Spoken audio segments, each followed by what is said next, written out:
नमस्कार, आप देख रहे हैं गेम्स ऑफ गद्दी। मैं हूं आपके साथ मेनका चौधरी। आज गेम्स ऑफ गद्दी में हम करने जा रहे हैं चुनावी सीजन की सबसे बड़े इंटरव्यू पर सबसे बड़ी बहस।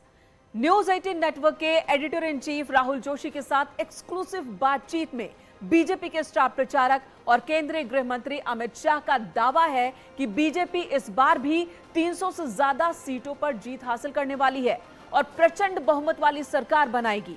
अपने धमाकेदार इंटरव्यू में अमित शाह ने विपक्ष के आरोपों से लेकर विरोधियों के सियासी वार तक हर सवाल पर बेबाकी से जवाब दिया। तो उत्तर प्रदेश की सियासत में घमासान मचना तय था। अमित शाह ने दावा किया कि मायावती की बीएसपी अब भी अपने वोटर्स के बीच वजूद रखती है। तो बीएसपी नेता सतीश चंद्र मिश्रा ने प्रतिक्रिया दी। उन्होंने कहा कि अमित शाह सही कह रहे हैं। उत्तर प्रदेश में पहले 3 चरणों में 172 सीटों पर वोटिंग हो चुकी है। अगले 4 चरणों में 231 सीटों पर वोट डाले जाने बाकी है। चौथे चरण की वोटिंग से ठीक पहले अमित शाह के इस धमाकेदार इंटरव्यू ने अखबारों की सुर्खियां भी बटोरी। तो आज इसी धमाकेदार इंटरव्यू पर हम शुरू करेंगे सबसे बड़ी बहस, लेकिन उससे पहले देखिए ये रिपोर्ट।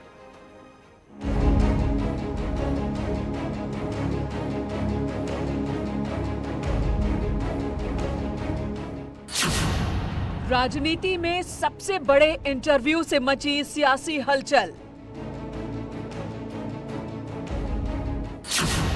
नेटवर्क 18 के editor in chief Rahul Joshi ने अमित शाह से की खास बातचीत। अखबारों की सुर्खियां बना इंटरव्यू।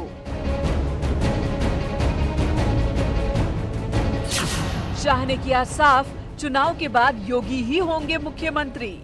निश्चित रूप से उनके नेतृत्व में ही हम चुनाव लड़े, वही बनेंगे चाहे जो भी, अगर आपकी बहुमत आएगी तो। कुछ नहीं, बहुमत है ही नहीं भाई, तुम मान कर चलो प्रचंड बहुमत के साथ हमारी सरकार होने जा रही है। प्रचंड आएगी तो अच्छा है, मगर अगर नहीं भी आए तो वो मुख्यमंत्री हर हाल में वही मुख्यमंत्री। अमित शाह का दावा, यूपी में बड़े बहुमत के साथ बीजेपी की होगी जीत। उत्तर प्रदेश में बहुत बड़े बहुमत के साथ भारतीय जनता पार्टी की सरकार बनने जा रही है। योगी जी के नेतृत्व में भारतीय जनता पार्टी उत्तर प्रदेश का जनता का मन जीतने में सफल हुई है। अगर सर्वे को देखें अमित शाह जी, तो 230 से 260 सीट्स आपको दी जा रही थी। तो आप देखिए, 2017 के सर्वे का एवरेज 238 था और हमें 325 सीटें मिली थी। मायावती पर बोले शाह, प्रासंगिकता आज भी कायम। मायावती को आप किस तरीके से देखते हैं? बीएसपी को इस चुनाव में आप कैसे देखते हैं? ज्यादा सुनाई नहीं पड़ रही है, ज्यादा हाई प्रोफाइल कैंपेन नहीं है। देखिएगा, बीएसपी ने अपनी रिलेवेंसी बनाई हुई है। आप कह रहे हैं कि वोट आएंगे? मैं मानता हूं वोट आएंगे और सीट्स भी आएंगी। सीट्स में कितना कन्वर्ट होगा वो मालूम नहीं, मगर वोट जरूर आएंगे। तो जाटव वोट, जो उनका जो वोट बैंक है वो नहीं खसकेगा, वो उनके साथ रहेगा। और कोई वोट बैंक भी जुड़ेगा। मुसलमान भी काफी बड़ी मात्रा में जुड़ रहे हैं। सबसे बड़े इंटरव्यू पर वार पलटवार। उन्होंने ये बात कही है, ये बात तो चर्चा सही है, और संशोधन इतना करेंगे कि जाटव वोट ही नहीं, दलित समाज में जितना भी वोट है, जाटव के अलावा वाला जो वोट है, वो भी एक तरफा आपकी बार, उसमें एक तरफा 23% है, 23 से 25% है, और एक तरफा आपकी बार जाटव के साथ। जाटव तो 100% है ही है, बाकी लोग भी जो हैं और जो दलित समाज में आते हैं वो सब के सब बहुजन समाज पार्टी के साथ में हैं। यूपी में कानून व्यवस्था सबसे बड़ा मुद्दा। सपा आती थी तो एक धर्म विशेष के लोगों को कुछ भी करने का अधिकार होता था। एक ही समय ऐसा है जब आजम खान, अतीक अहमद और मुख्तार अंसारी तीनों जेल में। उत्तर प्रदेश की जनता ये सोच नहीं सकती कि जो उनको परेशान करने वाले थे बेचारे बनकर आज जेल की रोटियां तोड़ रहे। एसपी बीएसपी ने आतंकियों के मामलों में किया तुष्टीकरण। आज हरदोई से उन्होंने बोला, अभी अहमदाबाद में ब्लास्ट केस हुए तो उसमें 38 लोगों को फांसी की सजा और करीब 11 लोगों को आजीवन कारावास हुआ है। उन्होंने कहा कि सपा और बसपा के राज में इन टेररिस्ट लोगों को छोड़ दिया जाता था। नहीं, 11 ऐसे मामले हैं जी सपा बसपा के राज में जिसमें पोटा और यूएपीए लगाया था, उसको विड्रॉ कर लिया गया, जिसमें संकट मोचन के बम ब्लास्ट से लेके बहुत सारे मामले सेंसिटिव टाइप। आप देश की सुरक्षा के लिए क्या सोच रखते हो? सबसे बड़े इंटरव्यू पर सियासत गर्म। बुलडोजर रख दिया गया, बाबा बुलडोजर। हमारे बुलडोजर बाबा कमाल के हैं, जो गर्मी निकालने की बात कह रहे थे, ये जोश का उत्साह बता रहा है कि जिस समय यहाँ के लोग वोट डालेंगे, बुलडोजर बाबा की भाप निकाल देंगे। सबसे बड़े इंटरव्यू पर सबसे बड़ी बहस।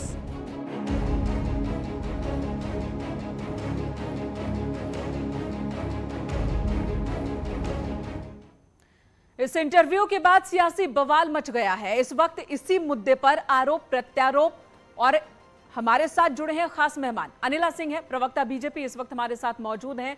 भुवन जोशी है, नेता है समाजवादी पार्टी के। सृष्टि कश्यप है, प्रवक्ता है कांग्रेस की। आप सभी का बहुत बहुत स्वागत है। और भुवन जोशी जी, पहला सवाल आपसे ही है, जब भी कानून व्यवस्था और आतंकवाद, अमित शाह ने जो आरोप लगाए, तो आपके नेता एक ही जवाब देते हैं कि बीजेपी झूठ बोल रही है। तो क्या आप बता पाएंगे कि झूठ इसमें क्या है? 2006 में काशी में आतंकी हमला हुआ, उस वक्त आपकी सरकार थी, ये झूठ है। 2013 में आपकी सरकार ने आतंकवादियों पर से केस वापस लेने की कोशिश की, कईयों के वापस लिए भी, ये झूठ है। या आजमगढ़ के आतंकियों का कनेक्शन 2008 अहमदाबाद ब्लास्ट से है, 7 आतंकी वहां के, ये झूठ। या उनमें से एक दोषी के पिता की तस्वीर अखिलेश यादव के साथ, ये झूठ। झूठ क्या है इसमें? देखिए, मैं कहना चाहता हूं, भारतीय जनता पार्टी लगातार प्रदेश को गुमराह करने का काम कर रही है, और मैं इसको तथ्यों के साथ आपको प्रस्तुत करना चाहूंगा। जी बिल्कुल। पहले तो आतंकवाद के तार जो पहली शुरुआत इस देश में हुई, वो आतंकवादियों को रेड कारपेट पे बैठाकर कंधार छोड़ने का काम अगर किसी ने करा इस आजाद भारत में, तो वो भारतीय जनता पार्टी ने वहां से इनके, और इसीलिए आपने 11 आतंकवादियों पर से केस वापस लेने की कोशिश की थी।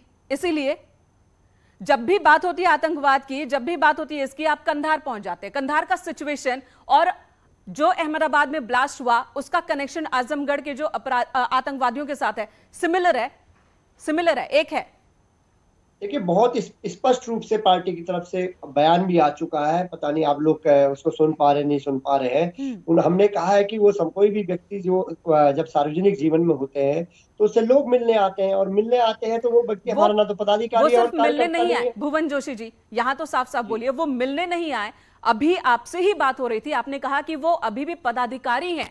सैफ के पिता समाजवादी पार्टी में पदाधिकारी हैं, वो प्रचार कर रहे हैं आपकी पार्टी के लिए, कोई भी नहीं है वो। देखिए, मैं बहुत तथ्यों के साथ कह सकता हूँ आपसे कि ना तो हमारे पदाधिकारी है, ना कार्यकर्ता है। और एक बात और कहना चाहता हूँ, अगर किसी भी बेटे ने, मेरा बेटा है, अगर वो कल को कुछ हरकत करता है, उसमें मेरी क्या जवाबदेही है? आप बताइए कि मेरी कोई जवाबदेही है उसमें? अगर बेटा करता है तो ये उसका कर्म है। 18 साल से एडल्ट अगर वो है, ठीक है भुवन जी, आपकी इस बात को मैं याद रखूंगी, आपके इस बात को, इस तर्क को मैं याद रखूंगी। अनिला सिंह जी, सुना आपने, जो तस्वीर आपने रखी वो झूठी तस्वीर थी। ना समाजवादी पार्टी से उनका कोई लेना देना है, ना वो कोई पदाधिकारी है, ना कार्यकर्ता है, भुवन जोशी कह रहे हैं।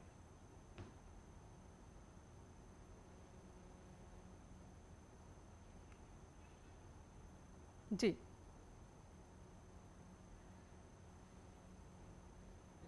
अनिल जी, आपकी आवाज नहीं आ रही, मैं दोबारा आपके पास आती हूँ। सृष्टि कश्यप का रुख कर लेती हूँ।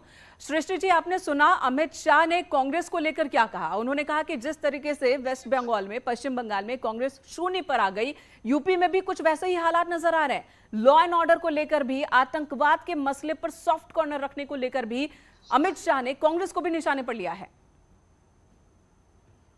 अमित शाह ने कांग्रेस की बहुत चिंता कर ली, वो हम सब ने उस इंटरव्यू में देखा। उन्हें कांग्रेस के शून्य पे आने की उम्मीदें जो है, उस पे जनता पानी फेरने वाली है। अभी 10 मार्च को वो रिजल्ट हम सबको दिखेगा। और उन्होंने बात की आतंकवादियों के लिए सॉफ्ट कॉर्नर रखने की। शर्म आनी चाहिए देश के गृह मंत्री होकर ऐसा वक्तव्य देते हुए उस परिवार के लिए, उस पार्टी के लिए जिसने अपने 2 प्रधानमंत्री खोए हैं आतंकवाद में। तो शर्म आनी चाहिए थोड़ी। लेकिन उनसे क्या एक्सपेक्ट कर सकते हैं? उन्हें इतिहास क्या पता 2014 के पहले का, जो 12वीं पास करके इंटर करवाते हैं, तो वो उनसे मैं उम्मीद नहीं कर सकती कोई लॉजिक की वो बात करे। और उन्होंने बहुत सारी चीजें गिनाई वहां पे। आज अगर उत्तर प्रदेश में चुनाव है तो वो बोलते हैं कि बीएसपी का वोट बैंक है, उनका अभी भी वहां प्रभाव है, ओवैसी जी को वोट मिलते हैं।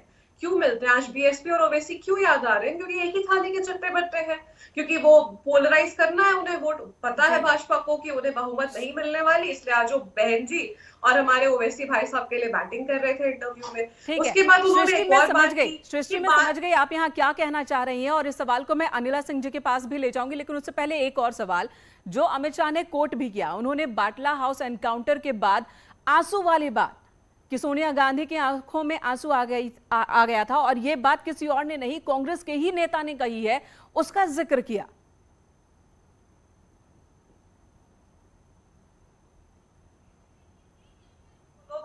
पाकिस्तान भी चले जाते, बिना बुलाए बिरयानी भी खा आते हैं, लेकिन क्या सोनिया गांधी जी की रोते हुए तस्वीरें हैं? नहीं है ना। तो अगर हमने कैमरे पे नहीं देखा उन्हें रोते हुए, तो हम उस बात पे डिस्कशन क्यों करें? कहने को तो उन्होंने बोला था कि मैं पाकिस्तान नहीं गया, लेकिन आज प्रूफ है कि वो पाकिस्तान जाके बिरयानी खा के आए थे बिना बुलाए। और जब बाटला हाउस की बात करते हैं, ठीक है, अनिला जी से जवाब ले लेती हूँ। अनिला जी, आपके लिए कई सवाल यहाँ पर खड़े हो गए हैं। पहला सवाल ये है कि जो झूठ समाजवादी पार्टी कह रही है कि जो तस्वीर रखी गई, अनुराग ठाकुर ने जो तस्वीर दिखाई, आपके बीजेपी के नेता तस्वीर दिखा रहे हैं, सैफ जो आतंकवादी दोषी करार दिया गया है, उसके पिता और अखिलेश यादव की तस्वीर, वो झूठी है। वो कह रहे हैं उसका समाजवादी पार्टी से कोई लेना देना नहीं है। और दूसरा सवाल जो कांग्रेस की तरफ से उठाया गया कि आज आपको बीएसपी और एआईएमआईएम उन दोनों का वजूद यूपी में नजर आ रहा है, इसलिए ताकि चुनाव के बाद कोई गठबंधन हो सके, कोई खेल हो सके। मेरी सबको राम राम। और सबसे पहले तो समाजवादी पार्टी के प्रवक्ता बंधु हैं, उनके विषय में मैं कह रही हूँ। जो समाजवादी पार्टी है जो आतंकवादियों को संरक्षण देती है, अपराधियों को संरक्षण देती है और बदले में सहायता लेती है, और हर रूप में सहायता लेती है, चाहे वो पैसों का माध्यम हो और चाहे वो दहशत का माध्यम, क्योंकि इन लोगों को स्वार्थ की राजनीति करनी है, वोटों की राजनीति करनी है, वोट बैंक के लिए इनको तुष्टिकरण भी करना है। तुष्टिकरण के तहत जो मुसलमान माइनॉरिटी है उससे अगर आतंकवादी भी निकलते हैं तो उनको भी संरक्षण देना है। इसीलिए मैं समाजवादी पार्टी को नमाजवादी पार्टी कहती हूँ, क्योंकि ये पूरी तरीके से डूबे हुए हैं। नमाजवादी होने में कोई गड़बड़ी है क्या? नमाजवादी होने में कोई खराबी तो नहीं है क्या? नमाजवादी होने में नहीं, बहुत अच्छी बात है। इसीलिए मैं कह रही हूँ ना, तारीफ कर रही हूँ, प्रशंसा कर रही हूँ कि ये नमाजवादी पार्टी है, बहुत बढ़िया पार्टी है ना। इसीलिए बारंबार जो है, चाहे वो कांग्रेस हो चाहे समाजवादी पार्टी हो, भगवा को आतंकवाद से जोड़ते हैं। पूरे विश्व में भगवा को आतंकवाद से नहीं जोड़ा जाता, परंतु ये वो राजनीतिक दल हैं जो भगवा को आतंकवाद से जोड़ते हैं। परंतु पूरी विश्व जो है, जिस कौम से आतंकवादी सबसे ज्यादा निकलते हैं उसको पहचानती है, उसको ये पहचानते नहीं है। अरे ये क्या डिनाई कर सकते हैं? चाहे मोहम्मद तारिक हो, अहमद हसन हो, मुख्तार हसन, मोहम्मद अली, अजहर रहमान, नौशाद, नूरुल, याकूब नासिर, मोहम्मद कलीम, ये कौन लोग हैं? इनकी वकालत करी कि नहीं करी कि इइनको बेल मिल जाए? वलीउल्लाह कौन है? मोहम्मद तारिक कौन है? भुवन जोशी जी जवाब दीजिए, बकायदा नाम, भुवन जोशी जवाब दीजिए। जी बकायदा यहाँ पर नाम बताए जा रहे हैं। देखिए, पूरा उत्तर प्रदेश देख रहा है और ये बात बहुत अच्छे से पता है पूरे प्रदेश को कि भारतीय जनता पार्टी की राजनीतिक जमीन खिसक चुकी है। किसान, मजदूर और यहाँ के युवा, विद्यार्थी, हमारी मातृशक्ति इनसे हिसाब मांग रही है, और हिसाब की चीज यानी आपके पास भी जवाब नहीं भुवन, इन नामों का कोई जवाब आपके पास भी नहीं है भुवन जी? बिल्कुल, हमारी जितनी आजाद भारत में जितनी बड़ी हिम्मत माननीय अखिलेश यादव जी ने करी, मैं चैलेंज देता हूं किसी भी राजनीतिक दल को, आज तक किसी राजनीतिक दल ने नहीं दिया। केवल अखिलेश यादव जी ने कहा जो कानून का पालन ना करे वो हमको वोट ना दे। ऐसे नेता हमारे पास है माननीय अखिलेश यादव जी। ऐसा बयान किसी आजाद भारत में किसी नेता ने कहा? ठीक है, अनिला जी वोटों की बातें ये करते हैं। अनिला जी जवाब। अभी 2 दिन पहले आपने देखा होगा अखिलेश जी मंच पर खड़े होकर क्या कह रहे थे? पुलिस, ए पुलिस, पुलिस, ए पुलिस। ये है तरीका समाजवादी पार्टी का। पुलिस को हड़काओ और बदमाशों को साथ बैठाओ। यानी कहना कुछ है, करना कुछ है, कथनी कुछ, करनी कुछ। अनिला जी एक और सवाल, खड़े होकर पुलिस को फटकार रहे हैं। एक और सवाल आपके सामने है अनिला जी। लोग अखिलेश यादव जी के साथ धक्का कर रहे थे आज प्रयागराज में। इनके जो इवेंट मैनेजर है, पता नहीं कहां से भीड़ लेकर आते हैं। हाँ। अखिलेश यादव जी के लिए वो चुनौती बन जाती है। उस पुलिस ने ही संभाला कि अखिलेश यादव जी के ऊपर कोई हमला ना हो जाए, और उस पुलिस को कहते हे पुलिस, ए पुलिस, ऐसे करके बात। ठीक है, दानिश कुरैशी साहब भी हमारे साथ जुड़ चुके हैं, राजनीतिक विश्लेषक है। दानिश साहब, आप अब जुड़े हैं बहस में। बात ये हो रही है, अमित शाह, गृह मंत्री अमित शाह कल एक्सक्लूसिव इंटरव्यू में उन्होंने जो बातें कही उस पर अब आरोप प्रत्यारोप चल रहा है। अमित शाह ने साफ साफ कहा कि कानून व्यवस्था एक बहुत बड़ा मुद्दा है, सबसे बड़ा मुद्दा है यूपी चुनाव में, और आतंकवाद के मसले पर भी उन्होंने गंभीर आरोप लगाए हैं। एसपी, बीएसपी और कांग्रेस को भी नहीं छोड़ा है। उस मसले पर आपसे भी मैं जवाब जानना चाहूंगी। आपको आवाज मिल रही है?